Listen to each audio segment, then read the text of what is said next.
Mr. John Mark Segarang, 37 years old at isa po siyang housekeeper. Nirereklamo po ang kanyang misis pati na ang kababata nito. Nahulin daw po kasing magkasama itong dalawa sa bahay nila. Lagi daw po kasi siyang wala dahil siya daw po ay laging nasa trabaho. Good afternoon po, attorney. October 20 po, 2021, nagpanggap po ako mag-overtime sa trabaho ko.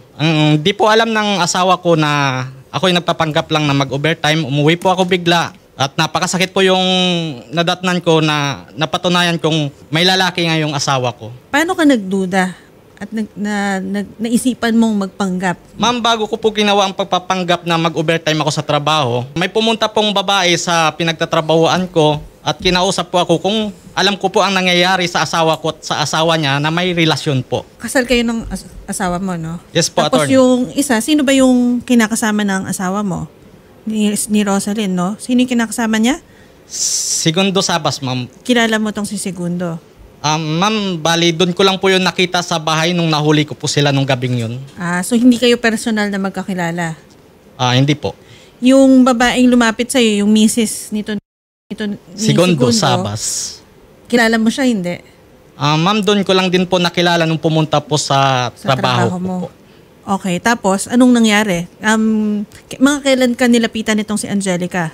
Ma'am, mga 3 days po bago ko ginawa yung panghuhuli sa asawa ko. Ano bang pagkasabi ni Angelica sa'yo? Ano daw ang namamagitan sa asawa niya at sa asawa mo? Ang sinabi po sa akin, ma'am, Kuya, may nalalaman ka ba sa asawa mo at sa asawa ko kung anong nangyayari? Hindi mo ba alam na may relasyon po silang dalawa? Sabi po sa akin. Ang sabi ko, wala po akong kalam-alam dyan kasi lagi po ako nasa trabaho. Kuya, baka pwede mong hulihin yung asawa ko sa pamamahay mo mismo kasi pinagyayabang ng asawa mo sa akin na kapag nasa trabaho ka, yung asawa ko ay palagi sa bahay nyo. May anak ba kayo? Ma'am, wala po kaming anak. Sino kasama niyo sa bahay ninyo? Ma'am, bali dalawa lang po kami ng asawa ko. Talagang dalawa lang kayo doon. Tapos yung misis mo, anong trabaho? Ma'am, nung nangyari yan, dati po wala pong trabaho yung asawa ko. Ngayong nagkaroon kami ng problema, ngayon lang po siya nagporsiging magkatrabaho bilang housekeeping din. So nung nahuli mo siya, October 2021 pa yon. Yes po. Meron pa bang ibang nangyari sa pagitan nila? Ma'am, marami pa pong nangyari, ma'am, kasi napunta pa po kami niyan ng barangay at napatawad ko pa rin sila doon nung gabing nangyari yon. Nung October to, nung nakaraang taon? Opo, October 20 po. Nung nadatnan mo sila, ano bang nadatnan mo?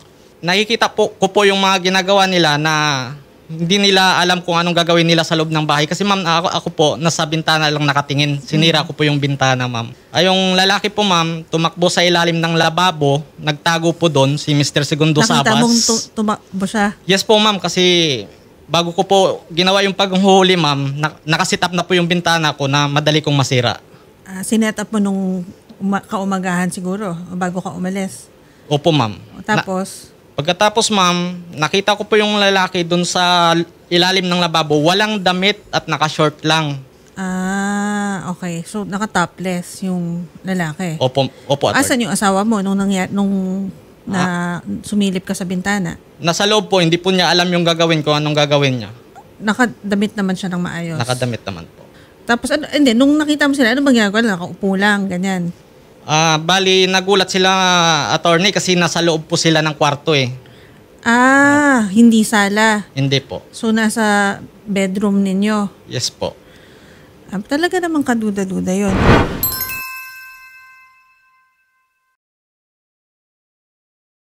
Ay, magandang hapon, Angelica. Magandang hapon rin po. Anong alam mo tungkol dito sa relasyon ni Rosalyn, tong asawa ni John, tsaka sa asawa mong si Segundo? Una po kasi, nung di ko pa po yan alam, may tumatawag po sa aking babae. Ang sabi po sa akin, bantayan ko daw po ang asawa ko kasi daw po, balang araw, baka po nasa kanya na siya. Bago po yung mag-lockdown. Ngayon nung nag-lockdown na po, nagpaalam po sa akin ang asawa ko, mag-stay-in daw po siya. Okay. Hanggang sa nagkasakit po ako noon, pinapauwi ko po yung asawa ko. Ayaw niya pong umuwi kasi daw, may COVID daw po. Ayaw po niya umuwi. Kahit po nagluwag na, ayaw pa niya pong umuwi. Marami po siyang dahilan, kahit po may sakit ako. Ngayon po, nung umuwi siya, nahuli ko pong may nag-text. Sabi po ng babae na yan, Anong oras na? Ba't wala ka pa? Yun po ang text ng babae. Po, Nagpakilala ba yung babae sa'yo? alam ko na po kasi nung tinanong ko po yung asawa ko, agad-agad po niyang inamin sa akin. Umiiyak po siya, humingi po sa akin ng tawad. Nagkamali daw po siya, nabulag daw po siya, naligaw po daw po siya ng landas. So, kailan to? Mga yung last year nga na October? Opo. O tapos, nung humingi siya ng tawad sa'yo, nagbago ba? Hindi lang po ako umimik, wala po akong sinagot, nakiramdam lang po ako. Pero po, ilang linggo lang po, ayun na naman po, nagsimula na naman po siya. Inaamin niya po sa akin yon. Paano nagsimula na naman? Yung hindi na po siya umuwi, tapos pag umuwi siya, yun, tinatanong ko siya saan na naman siya galing. Sabi niya, alam ko naman daw kung saan siya galing. So, inaamin niya. Kasal po kayo Opo. nitong si Segundo? Madali pong umamin niya sa akin Segundo, Sabat. So, kasal po kayo, ma'am? Opo. Ano pong gusto niyong mangyari sa side niyo po? Gusto niyo pong matapos tong relasyon nila o gusto niyo na pong tapusin tong relasyon ninyo ni Segundo? Ang gusto ko po makulong po ang dalawa na yan. Okay, so pareho. Sir John, yun din po ba ang gusto niyo? Yes po, attorney. Masampahan ng kaso. Opo. Okay. So, sa magkabilang panig, ano po ito? Adultery tsaka concubinage. Sa panig niyo po, Ma'am Angelica, pwede rin po kayo magsampa ng vowsy. Ang problema dito sa batas natin na vowsy, medyo hindi siya pantay. Ang napoprotektahan niya lang kasi it's violence against women and children. Pero sa totoo lang, marami ring babae ang gumagawa ng mga kalokohan na nagkukos ng psychological abuse sa mga lalaki na asawa nila. Kaya actually, Shari, meron kaming sinampang bill sa Senado na would cover both sides. Hindi lang babae na proprotektahan, pati yung mga lalaki na nasa isang relasyon, kung sila ay naapi rin, physical, psychological, pwede rin silang magsampa ng kaso. Nasa linya natin si Ma'am Rosalyn Segarang. Ma'am, kinakasama niyo nga po ba itong si Segundo? Ma'am, hindi po totoo yan, ma'am. Matagal na pong tapos yan. Ay, pero nagkaroon nga kayo ng relasyon. Aminin ko naman po, ma'am. Noon pa po yun. Pero ngayon, wala na. Matagal na po mang tapos. October 2021 pa nangyari at nag-usap kami sa barangay. Pero ang nangyari, pinagtatawanan lang nila kami nung pinatawad ko sila. Yan, hindi totoo yun. Nag-apply ka ng trabaho, humingi ka sa akin ng pang budget mo sa requirements. Okay, oo nga. Di ba nakipag-ayos binigyan na kita nga ako. ng budget, di kita pinabayaan dyan. Pinagano pa kita ng bahay. Di ba nga, nakipag-ayos na nga ako Ako pa nag-down ng bahay, saka gumastos doon. Pero anong ginawa mo? Sinong pinatuloy mo? Yung lalaki mo. Ang usapan natin, ako ang pupunta sa'yo. Kapag di upo. Yan yun kasi dyan nasa isip mo eh. Pero wala na. Ma'am, attorney, ito po ay nag-apply ng trabaho dahil kagustuhan niya. Yun ang gusto niya sa akin para makalimot daw siya kasi sobrang kahiyan daw yung inabot niya sa doon at nagkaroon nga kami ng iskandalo nung nahuli ko yan, ma'am. Nag-apply po siya ng trabaho sa Laguna. Nang hingi sa akin ng pang-requirements, binigyan ko naman ng budget. Humiling pa sa akin na kumuha siya ng maayos na bahay doon kasi nahihirapan siya makipaghalo sa iba. Binigay ko naman sa kanya, ma'am. Nakipaghati po ako sa pinsan niya na si Aldin Magno. At yun naman, ma'am, ay totoo naman talaga na... Pero sabi mo, pinapatuloy niya doon yung Segundo. Yes po. Ma'am Rosalyn, sabi ni Angelica na hanggang ngayon daw sinasabi inaamin ni Segundo nagkikita pa rin kayo. Ma'am, yun po ang hindi totoo. Sa totoo lang po talaga, ma'am, wala na po kami niyan. Okay. Segundo. Para matagal na po. Yan po ang totoo. Para po mabuo yung kwento natin, andito po si Sir Segundo Sabas. Segundo? Ma'am, magandang hapon po. Oo. Ano bang totoo? Sabi ng asawa mo, inamin mo sa kanya na hanggang ngayon, nagkikita pa rin kayo nitong si Rosalyn. Ma'am, sa bagay yan, ma'am. Yung inamin ko na yan, yung nakaraan pa yun, yung nagkapangabot kami sa barangay, noon pa yun. Pero ngayon, yung mga sinasabi niya, ay wala po akong alam dyan. Gusto mo pa bang pinaglalaban mo pa rin ba itong relasyon nyo ng asawa mo o wala na kayo? Ma'am, sa totoo lang, ma'am, ako, nawalan po ako ng anak. So, pagkatapos ng 40 days, nag-uwian na po ako. So, ngayon, nung okay na po sana kami niyan, ma'am, ang nangyari, nung umuwi ako doon, Dahil mag-i-street ako, may OT ako sa Panran. Sabi ko, aalis ako ng 2:00 kasi may duty ako 2:00. Ngayon, doon na po ulit siya nagalit. Sabi niya, bakit umuwi ka pa? Oh. Kasi sabi ko, umuwi ako kasi magpapahinga ako kasi ang akala ko kasi ma'am, okay na po. Kasi medyo okay na po kami niyan ma'am eh. Tapos, Paano iba yung nung kwento nangyari niya? po kasi ma'am, okay na po yan ma'am eh. Nilalaban na po yung yung uniforme ko. Sabi ko, okay na, napapaano ko na eh. Tapos, Okay. nung time na nag-withdraw siya, doon na naman po siya ng Galaete. Ang sabi niya sa akin, sinadya ko daw po na ipablock yung ATM. Eh, ang ano naman po kasi, ang advice naman po kasi sa bangko, na kailangan po, secured yung pera na hindi na withdraw. So, yun po yung ginawa ko. Kaya dyan po siya nagka-interest na pumunta po dyan sa Tulpo. Sa inyo po, sa opisina. Si Angelica. Opo. Hindi, ang nagpunta naman dito si John, hindi yung misis mo. Yes po, Tinawagan ma'am. lang namin si Angelica. Wala po akong alam sa usapan nilang dalawa. Mr. Lababo, Mr. Sabas pala. Huwag na kayong magsinungaling. Alam naman natin yung katotohanan, di ba? Diyan di ako dyan nagsisinungaling. Ikaw, sabi ko sa'yo, tapos sinabi ko sa'yo, nagpapasalamat nga ako nagmakaawa kayo na sa akin sa pinagbigyan barangay. mo ako Anong sinabi niyo na sa hindi akin? ko itinuloy yan. Ang sinabi mo sa akin, nagmamakawa kayo na ihinto nyo na yan dahil nga may 3 anak ka at ako naman ay madaling magpatawad sa inyo. Binigyan ko kayo ng pagkakataon magbago. Hininto ko na yun dyan. Sa Laguna, Nagpasalamat anong ginawa nga ako nyo? sa'yo na pinagbigyan mo ako nung nasa barangay Hindi tayo. mo ba alam? Ako ang gumasto sa asawa ko sa Laguna. Nagtrabaho yan. Kinuha ako ng bahay. Pero sinong nakinabang? Ikaw.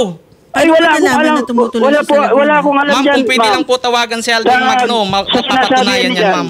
Sino si Alden Magno? Yun po yung kahati ko sa bahay na nangupahan yung asawa ko doon sa Laguna. So- Naging pinsan din po ng asawa ko. So silang dalawa ang nakatira doon. Silang dalawa pong nakatira doon. Yung- At tong lalaki na to, Pumupunta rin doon. Pumupunta, gumagawa ng paraan. Ma'am, marami akong katunayan na pumunta yan doon at may mga message din sa akin yung asawa ko. O yan, meron silang pruweba na hanggang ngayon, meron pa rin kayong relasyon. At saka inamin mo raw, Angelica, di ba sabi mo inamin ni Segundo na sila pa rin? Rosalyn Magno, sinungaling ka. Nasa ospital ako, naglilibor ako, tumatawag ka sa akin, sinungaling ka. Angie, sasabihin ko sa'yo, hindi talaga ako ang tumawag sa'yo. Hindi ako tumatawag sa'yo. Kaya nga nagugulat na lang ako. Bakit sinasabi mo na tumawag ako sa'yo? Teka lang, isa-isa lang. Dapat kasi sinungaling mo, ang galing-galing mong gumawa ng pinto. Ganito yun, Angie. Akalain ko naman kung ako ang tumawag eh. Pero ang totoo, hindi ako tumatawag. Ganun na ang sitwasyon mo. Tatawag pa ako sa'yo. Hindi ako bingi. Tumawag ako sa asawa ko, ikaw ang sumagot. Nung nasa niko ko, wala kang hiya. Paano mo nasabi na meron pa rin relasyon? Kasi si John, ang sabi niya, may nagsumbong sa kanya, nagpupunta pa rin doon sa Laguna yung si Segundo. Ikaw, paano mo nasabing meron pa rin silang relasyon? Habang dinudugo po ako, iniwanan po ako ng asawa ko na yan. Ilan nga po yung anak nyo, ma'am? 3 po. Ilang taon na po yung mga anak ninyo? Panganay po, 12. Yung sumunod po, 9. 7 po yung pangatlo. Sinusuportahan naman kayo ni Segundo? Opo. Kaso po, sabi niya po, kapal daw ng mukha ko para magtanggap ng sahod niya. Bakit daw ako magtrabaho? Wala na po akong karapatan magtanggap ng sahod niya. Totoo ba yan, Segundo? Ma'am, opo ma'am, inaamin ko po yun dahil sa galit ko po. Pero nagalit lang po ako noon, pero nawala din yun.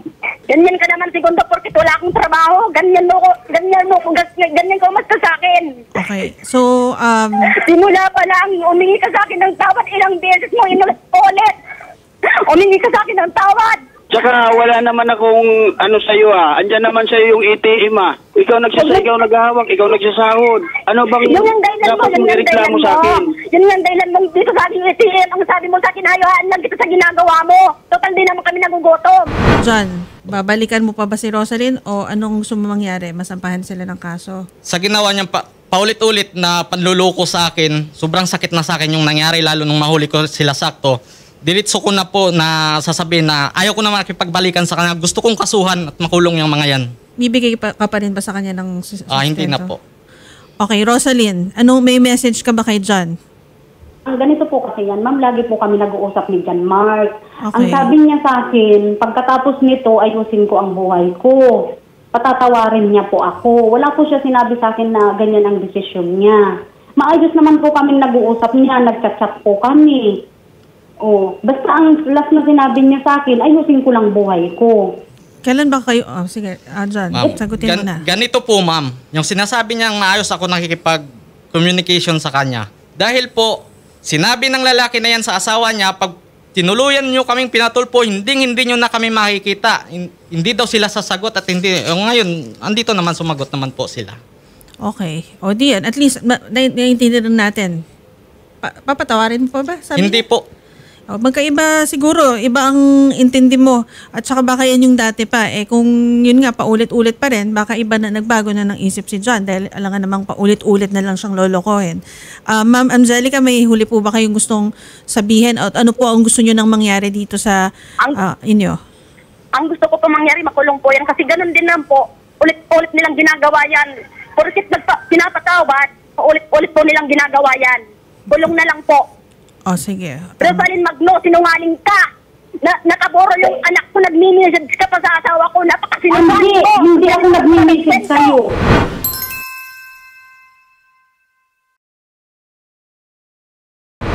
Yes po, ma'am. Yung mga anak ko na yan, mahal ko na yan. Mahal kong mga anak ko na yan. Hindi ko pwedeng pabayaan yan. Pero kung sa kagustuhan niya, dahil nga ngayon ma'am, ang trabaho ko ma'am, oras na lang, kailangan ko po talagang maghabol ng oras kasi maghabol ng OT. Kasi ma'am, ang sasaurin ko ma'am, kung sa regular lang na pasok ko, nasa 7,000 lang. Okay. Pero kaya po ako nag-overtime po ako, nag-OT po ako, pag wala po akong OT, kahit po yung habal ma'am, pinapatos ko na po yan. Basta wag lang pong bumaba yung bigay ko sa pamilya ko kasi ayaw ko pong magutom yung pamilya ko po . Tama naman yan. Kaya lang kasi nga, minsan, pag yung OT na yan, minsan sa ibang OT na pupunta, kaya napapaisip itong si Angelica. O sige, Shari. Yes po ma'am, ano po kasi yan ma'am, okay na po yan ma'am . Kaso ma'am, ang sabi kasi niyan, sinadya ko daw na ipablock yung ATM. Ako ma'am, para naman maproteksyonan ko yung sahod ko kasi hindi nga po na withdraw, pinablock ko po. O yan. Yung pero pagka naman po, sir, na yun, ma'am, sa kanya pa yung ATM na yun. Pag nagsampa naman siya ng kaso na either VAUSI, which is yung economic abuse, pwede niyang ilagay doon, psychological abuse, minsan pwede niyo na rin talakayan niyang suporta na ibibigay mo sa iyong asawa at saka mga anak. So, Yes doon po, maaayos po yun doon. Ma'am Angelica, pwede niyo po yun banggitin pagka nagsampa po ng kaso. Total, andito na rin tayo. Patuloy nyo na yan kasi wag nyo nang pagtakpan yung mga ginagawa nyo. Alam naman natin ang totoo di ba? Sige, tuloy nyo na yan. Basta tuloy din kami sa pagkaso sa inyo. Hindi kami uurong dyan.